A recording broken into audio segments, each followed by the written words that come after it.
Spectral clustering. Spectral clustering is an unsupervised clustering algorithm that groups data points using graph theory and the eigenvalues of a similarity matrix. Instead of performing clustering directly on the original data, the algorithm takes a different approach. First, it converts the data into a graph where each point is treated as a node. Next, it computes the Laplacian matrix based on the relationships between these nodes. Then, it extracts the key eigenvectors from this matrix. These eigenvectors help represent the structure of the data in a simpler, lower-dimensional space. Once the data is transformed, a standard clustering method like k-means is applied to form the final clusters. Spectral clustering is especially powerful because it can handle complex, nonlinear, and irregular-shaped clusters that traditional algorithms often struggle with. Step-by-step algorithm process. First, we take the dataset and choose the number of clusters. Then we build a similarity matrix that shows how close the data points are to each other. Using this, we form the degree matrix and subtract it from the similarity matrix to get the Laplacian. Next, we find the smallest eigenvectors of the Laplacian and use them to create a new feature space. Finally, we apply k-means on this transformed data, and each point is assigned to its cluster. Example, 2 moons dataset. Let us consider a dataset shaped like 2 curved moon-shaped clusters. Traditional algorithms like k-means fail here because the data is nonlinear and the clusters are not circular or linearly separable.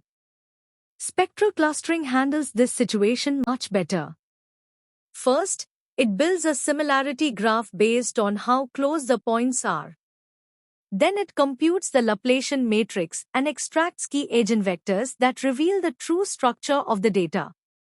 After transforming the data using these eigenvectors, k-means is applied in this new space. As a result, spectral clustering is able to perfectly separate the 2 moon-shaped clusters. Spectral clustering has several advantages. First, it can detect complex, nonlinear shaped clusters that traditional methods often miss. It also works extremely well with graph-based data because the algorithm is built on graph theory. Another benefit is that it does not make strong assumptions about how the data is distributed, making it flexible for different types of datasets. It performs effectively on small to medium-sized datasets and is particularly good at handling high-dimensional data by using eigenvectors to simplify the structure before clustering. Spectral clustering also have some disadvantages. First, it is not scalable to very large datasets because eigenvalue calculations are computationally expensive.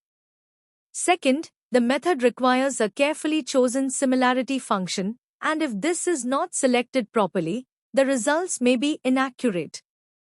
Another drawback is that the algorithm needs the number of clusters in advance, so choosing the wrong value of k can affect performance. Finally, spectral clustering is sensitive to noise, since noisy points can distort the similarity graph and produce incorrect clusters.